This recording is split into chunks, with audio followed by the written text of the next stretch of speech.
মানুষটা আমার এই উপকার করছিল, মূল্যায়ন তো বাদ দেন।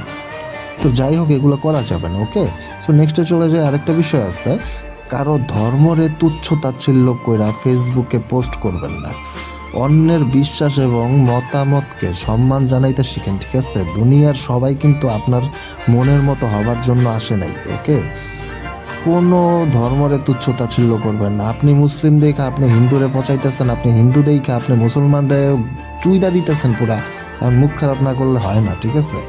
অনেক হিন্দু মাদার চোদগুলো আছে যে মুসলমানকে নিয়ে বহুত কথা কয়, আর অনেক মুসলমান বাইন চোদেরাও আছে হিন্দুকে নিয়ে ইত্যামি ভাইজলামি চোদাইতে থাকে, ফেসবুকে পোস্ট দেওয়া শুরু করে দেয়। যা শালা কি বলবো, একজন আরেকজনের ধর্ম নিয়ে কেন এত আজাইরা চোদা কথা বলতে হবে? দরকার নেই তো।